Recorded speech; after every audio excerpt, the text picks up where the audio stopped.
Dr. Kethera adjusted her crystalline sensory apparatus as she floated through the debris field that had once been the pride of the hegemony's Third Armada.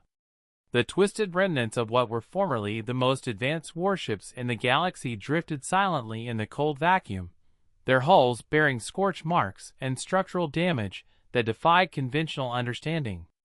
Recording Archaeological Survey Log, Day 47. She spoke into her translation device. The Terran Defense Engagement Site continues to yield unprecedented findings. Her research partner, Dr. Vexthal, maneuvered his survey craft closer to the wreckage of the flagship Eternal Dominance. The massive dreadnought had been the centerpiece of Admiral Zekvar's invasion force, a vessel that had conquered 17 worlds and never known defeat. The hull breaches don't match any known weapon signatures, Vexthal reported, his mandibles clicking with confusion. These aren't plasma burns or kinetic impact craters. It's as if the metal simply gave up. Kethera had been studying the aftermath of humanity's first major space battle for months now, trying to understand how a species that had barely achieved interstellar flight had utterly annihilated the galaxy's most feared military force. The official records spoke of a 3-hour engagement that ended with the complete destruction of 847 hegemony vessels and the retreat of the remaining survivors. But the physical evidence told a more disturbing story. Computer, analyze debris pattern Delta 7, Kethera commanded. The holographic display materialized, showing the scattered remains of what had once been a battle cruiser. Note the molecular-level disintegration along the primary hull sections. The data was impossible to reconcile with known human technology. Earth's military capabilities, according to all intelligence reports, consisted primarily of primitive kinetic weapons and early-generation energy systems. Yet somehow, they had weaponized forces that the hegemony's Science Council had only theorized about. Dr. Kethera, Vexthal's voice carried an edge of unease. You should see this. She followed his coordinates to a section of debris that had once been the Armada's communications array. Embedded within the twisted metal were fragments of what appeared to be human writing, not burned or etched, but somehow grown into the alien alloys at a molecular level. Remember Pearl Harbor, Kethera read aloud, her translator struggling with the archaic human phrase. Remember the Maine. Remember the Alamo. These appear to be historical references, but their significance in this context is unclear. What truly disturbed the researchers was the methodical nature of the destruction. Each vessel had been disabled in a precisely calculated manner, not destroyed outright, but systematically stripped of its ability to fight, communicate, or retreat. The humans had demonstrated not just overwhelming firepower, but tactical precision that suggested they understood hegemony technology better than the hegemony itself.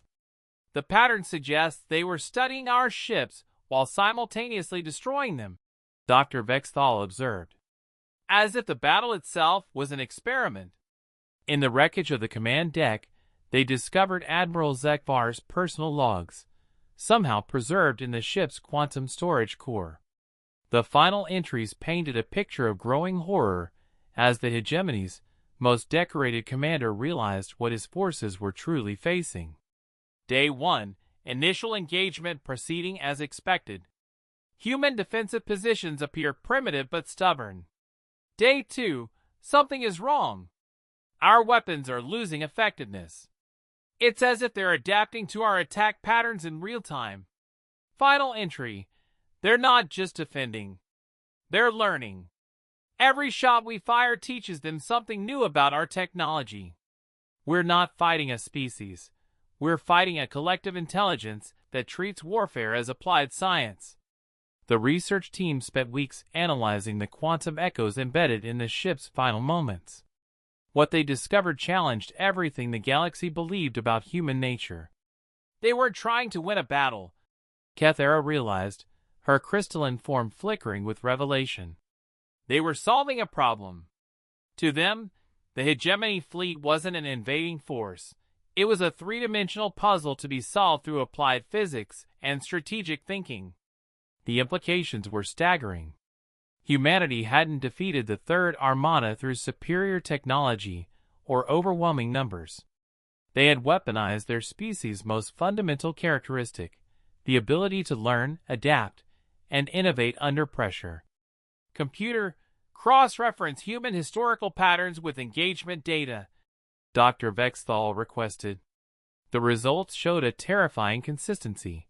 Every major conflict in human history had ended with them emerging stronger, more advanced, and more dangerous than before. As the research team prepared their final report, they faced an uncomfortable truth. The hegemony hadn't lost a battle to the humans. They had unwittingly provided them with a comprehensive education in galactic military technology delivered through the most effective teaching method humanity knew, total warfare. Recommendation: Kethera dictated to her final log. The ruins of the Third Armada should be designated a forbidden zone. Not because they're dangerous to approach, but because they represent evidence of humanity's most terrifying capability, the ability to turn any conflict into a learning opportunity. She paused, looking out at the debris field that had once been the galaxy's mightiest fleet. We attacked their world to conquer it. Instead, we gave them a university.